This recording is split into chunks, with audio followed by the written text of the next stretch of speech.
नमस्कार। प्रादेशिक समाचार के साथ मैं ज्ञानेश्वर प्रसाद श्रीवास्तव। पहले मुख्य समाचार।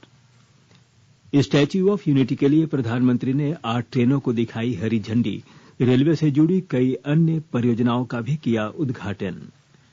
राज्य में 13,761 सैंपल की हुई जांच। कोरोना संक्रमितों के स्वस्थ होने की दर 98.04% पहुंची।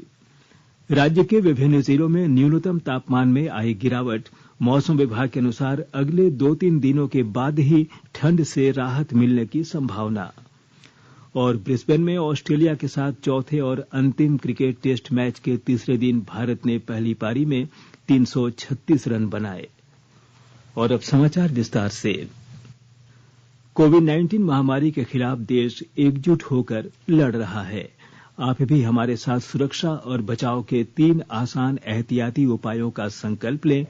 मास्क पहनें, 2 गज की दूरी है जरूरी, सुरक्षित दूरी बनाए रखें, हाथ और मुंह साफ रखें।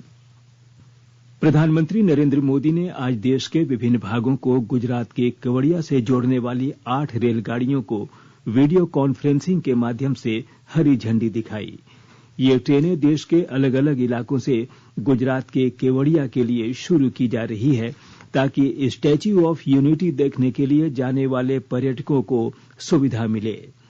अब गुजरात के अलावा देश के 6 राज्यों दिल्ली, महाराष्ट्र, राजस्थान, उत्तर प्रदेश, मध्य प्रदेश और तमिलनाडु से केवड़िया के लिए सीधा संपर्क स्थापित हो जाएगा। इस अवसर पर प्रधानमंत्री ने कहा कि रेलवे के इतिहास में पहली बार हो रहा है जब अलग अलग जगहों से इतनी ट्रेनों को हरी झंडी दिखाई गई। इस रेल कनेक्टिविटी का सबसे बड़ा लाभ स्टैच्यू ऑफ यूनिटी देखने आने वाले टूरिस्टों को तो मिलेगा ही। ये कनेक्टिविटी केवड़िया के आदिवासी भाई बहनों का जीवन भी बदलने जा रही है। ये कनेक्टिविटी सुविधा के साथ साथ रोजगार और स्वरोजगार के नए अवसर भी लेकर आएगी। ये रेल लाइन मां नर्मदा के तट पर बसे करनाली, पोइचा और गरुड़ेश्वर जैसे आस्था से जुड़े महत्वपूर्ण स्थानों को भी कनेक्ट करेगी। और ये बात सही है, ये पूरा क्षेत्र एक प्रकार से स्पिरिचुअल वाइब्रेशन से भरा हुआ क्षेत्र है। और इस व्यवस्था के कारण जो आमतौर पर आध्यात्मिक गतिविधि के लिए यहां आते हैं, उनके लिए तो बहुत ही एक प्रकार से ये बहुत बड़ी भेंट सौगात है। भाइयों और बहनों, आज केवड़िया गुजरात के सुदूर इलाके में बसा एक छोटा सा ब्लॉक नहीं रह गया है, बल्कि केवड़िया विश्व के सबसे बड़े टूरिस्ट डेस्टिनेशन के रूप में आज उभर रहा है। उन्होंने कहा कि ये आयोजन सही मायने में भारत को जोड़ने का प्रयास है। अब इन ट्रेनों के शुरू होने से यहां आने वाले पर्यटकों को आसानी होगी। राज्य में पिछले 24 घंटे में 119 कोरोना के नए संक्रमित मिले। राज्य में कुल संक्रमितों की संख्या 1,17,480 हो गई है। इनमें से 1,15,142 कोरोना संक्रमित स्वस्थ हो चुके हैं।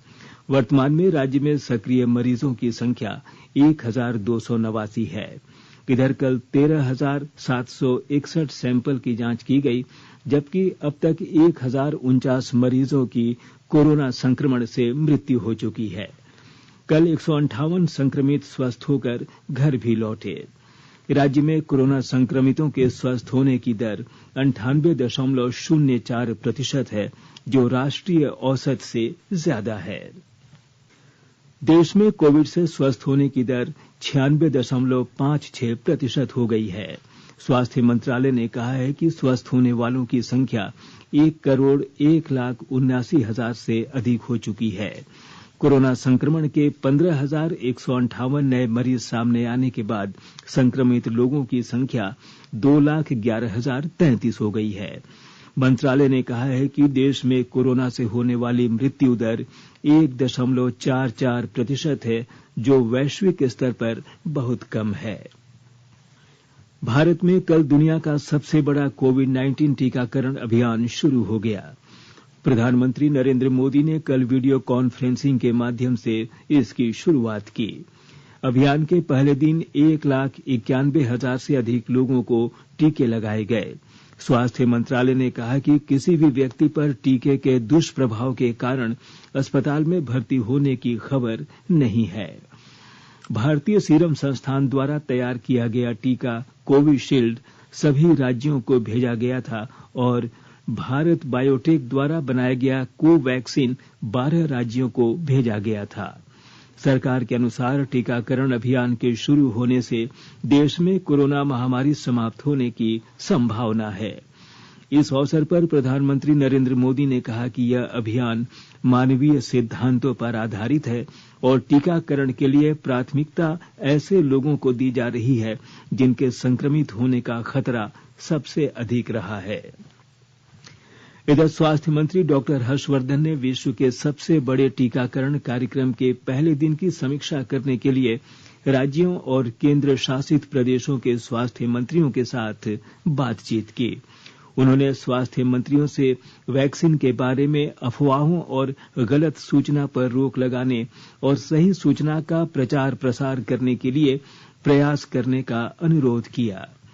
डॉक्टर हर्षवर्धन ने कहा कि टीकाकरण अभियान की शुरुआत हो गई है, जिसके लिए प्रधानमंत्री नरेंद्र मोदी के नेतृत्व में पिछले 5 महीने से तैयारियां चल रही थीं। राज्यों के स्वास्थ्य मंत्रियों और सचिवों ने केंद्रीय स्वास्थ्य मंत्री को टीकाकरण के पहले दिन की प्रगति और प्राप्त लक्ष्यों की जानकारी दी। उन्होंने सॉफ्टवेयर में कुछ छोटी मोटी तकनीकी गड़बड़ियों के बारे में भी बताया, क्योंकि टीकाकरण के दौरान लाभार्थियों का विवरण अपलोड करने में दिक्कत का सामना करना पड़ा था। डॉक्टर हर्षवर्धन को बताया गया कि देश भर में लोग वैक्सीन पर विश्वास कर रहे हैं और उसकी सराहना भी कर रहे हैं। आकाशवाणी के ताजातरीन समाचारों के लिए आप हमारी वेबसाइट newsonair.com पर लॉग इन कर सकते हैं। ताजा समाचार Twitter handle @AIR news alerts और Facebook page All India Radio news पर भी उपलब्ध है। आप प्रादेशिक समाचार एकांश के ट्विटर हैंडल @AIR न्यूज _ और Facebook page AIR news Ranchi के अलावा YouTube channel regional news unit Ranchi पर भी हमारे बुलेटिन सुन सकते हैं। प्रादेशिक समाचार आप आकाशवाणी रांची से सुन रहे हैं और अब पेश है कोरोना से बचाव के कुछ संदेश। कोविड-19 से बचाव और सुरक्षित रहने के 3 उपाय। मास्क लगाएं, 2 गज दूरी है जरूरी, सुरक्षित दूरी रखें, हाथ और मुंह साफ रखें।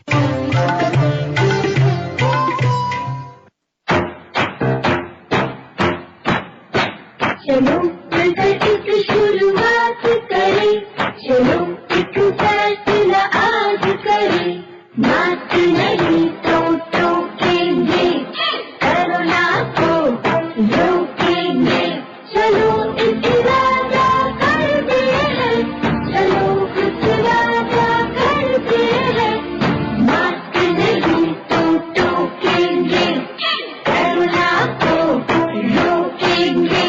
भारत सरकार द्वारा जनहित में जारी। प्रादेशिक समाचार में आपका फिर से स्वागत है। केंद्र सरकार ने कहा है कि मौजूदा खरीफ विपणन मौसम में लगभग 563 लाख टन धान की खरीद की गई है। यह पिछले वर्ष इसी अवधि में लगभग 445 लाख टन खरीद की तुलना में 26.28% अधिक है। कृषि मंत्रालय ने कहा कि वर्तमान खरीफ विपणन मौसम में न्यूनतम समर्थन मूल्य पर 1,06,000 करोड़ रुपए से अधिक की खरीद से 78 लाख से अधिक किसानों को लाभ हुआ है। सरकार ने अपनी नोडल एजेंसियों के माध्यम से 2,96,000 टन से अधिक मूंग, उड़द, मूंगफली और सोयाबीन की भी खरीद की है, जिससे 1,58,000 से अधिक किसान लाभान्वित हुए हैं। जनजातीय मामलों के मंत्रालय को लगातार दूसरे वर्ष स्कॉच चैलेंजर पुरस्कार प्रदान किया गया है। यह पुरस्कार ई गवर्नेंस में उत्कृष्ट कार्य के लिए मिला है।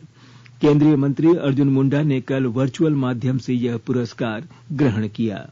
मौके पर केंद्रीय मंत्री ने कहा कि जनजातीय मामलों के मंत्रालय ने हाल के दिनों में कई परिवर्तनकारी पहल की है। कार्यालय को पेपरलेस बनाते हुए डिजिटल प्रक्रिया पर जोर दिया गया है। झारखंड के पुलिस महानिदेशक एमवी राव ने कहा है कि राज्य भर में आपराधिक घटनाओं पर अंकुश लगाने के लिए विशेष अभियान चलाया जा रहा है। उन्होंने कहा कि हजारीबाग मेडिकल कॉलेज की छात्रा हत्याकांड मामले में पुलिस पदाधिकारियों को आवश्यक दिशा निर्देश दे दिए गए हैं। कई टीमें इसमें काम कर रही हैं और बहुत जल्द इस हत्या की गुत्थी सुलझा ली जाएगी। डीजीपी श्री राव कल रामगढ़ पुलिस अधीक्षक कार्यालय का दौरा कर पुलिस अधिकारियों को निर्देश दे रहे थे। इस दौरान उनके साथ क्षेत्र के आईजी साकेत कुमार, हजारीबाग प्रक्षेत्र के डीआईजी अमोल वेणुकांत होमकर के साथ रामगढ़ पुलिस अधीक्षक प्रभात कुमार भी उपस्थित थे। मौके पर पुलिस महानिदेशक ने सभी वरीय अधिकारियों के साथ अपराध की गतिविधियों पर अंकुश लगाने के लिए एक अहम बैठक की। इस मामले में रामगढ़ जिले के पतरातू अनुमंडल पुलिस पदाधिकारी प्रकाश चंद्र ने बताया कि प्रथम दृष्टया छात्रा को पतरातू डैम में फेंकने की बात सामने आ रही है। नेशनल टेस्टिंग एजेंसी एनटीए ने जेईई मेंस 2021 के लिए फॉर्म भरने की तिथि 23 जनवरी तक बढ़ा दी है। वहीं ऑनलाइन शुल्क जमा करने की तिथि 24 जनवरी की रात 11:50 तक निर्धारित की गई है। इससे पहले फॉर्म भरने की अंतिम तिथि 16 जनवरी निर्धारित थी। आवेदन में किसी प्रकार के सुधार के लिए 27 से 30 जनवरी तक की तिथि निर्धारित की गई है। ई एडमिट कार्ड फरवरी के दूसरे सप्ताह से डाउनलोड किए जा सकेंगे। डायन जैसी कुप्रथा को समाप्त करने के लिए सिमडेगा जिले में गरिमा परियोजना के तहत जागरूकता अभियान चलाया जा रहा है। विस्तृत ब्यौरा दे रहे हैं हमारे सिमडेगा संवाददाता। सिमडेगा जिले में डायन कुप्रथा को समाप्त करने के उद्देश्य से गरिमा परियोजना की शुरुआत हुई है। जिले के 4 प्रखंडों कोलेबिरा, बानो, ठेठईटांगर और पाकरटांड में परियोजना के तहत ऐसी महिलाओं को चिन्हित किया जाएगा जो इस कुप्रथा के कारण पीड़ित हैं। प्रताड़ित करने वाले लोगों के खिलाफ कानूनी कार्रवाई होगी। उप विकास आयुक्त पीसी किचिंगिया ने बताया कि इस परियोजना के तहत पुलिस थानों में स्पेशल सेल का गठन होगा, जहां डायन कुप्रथा और घरेलू हिंसा से संबंधित शिकायतें दर्ज कराने में सुविधा होगी। पीड़ित महिलाओं को परामर्श, स्वास्थ्य, आवास, कानून और पुलिस से संबंधित सेवाएं दी जाएंगी। मनोज कुमार सिन्हा, मनु, आकाशवाणी समाचार, सिमडेगा। राजधानी रांची सहित राज्य के विभिन्न जिलों में न्यूनतम तापमान में गिरावट आई है। ठंड की वजह से आमजन का जीवन प्रभावित हुआ है। कल राजधानी का न्यूनतम तापमान 6.3 डिग्री सेल्सियस रिकॉर्ड किया गया। मौसम विभाग के अनुसार अगले 2-3 दिनों के बाद ही ठंड से राहत मिलने की संभावना है। राज्य के दक्षिणी जिलों में न्यूनतम तापमान और 1 से 2 डिग्री सेल्सियस गिर सकता है। कल जमशेदपुर का न्यूनतम तापमान 11 डिग्री सेल्सियस, डाल्टनगंज का 6.8, बोकारो का 8.6, चाईबासा का 8, दुमका का 11.4 और पाकुड़ का 9.6 डिग्री सेल्सियस रिकॉर्ड किया गया। ब्रिस्बेन में ऑस्ट्रेलिया के साथ चौथे और अंतिम क्रिकेट टेस्ट मैच के तीसरे दिन भारत ने पहली पारी में 336 रन बनाए। ताजा समाचार मिलने तक ऑस्ट्रेलिया ने दूसरी पारी में बिना कोई विकेट खोए 21 रन बना लिए हैं।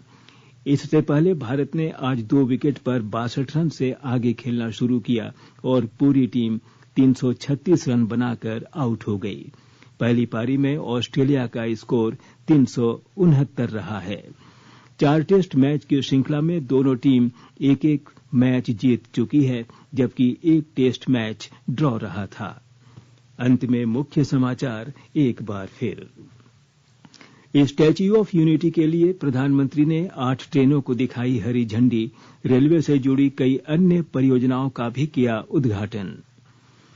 राज्य में 13,761 सैंपल की हुई जांच। कोरोना संक्रमितों के स्वस्थ होने की दर 98.04% पहुंची।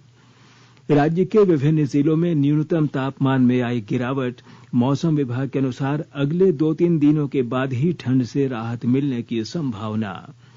और ब्रिस्बेन में ऑस्ट्रेलिया के साथ चौथे और अंतिम क्रिकेट टेस्ट मैच के तीसरे दिन भारत ने पहली पारी में 336 रन बनाए।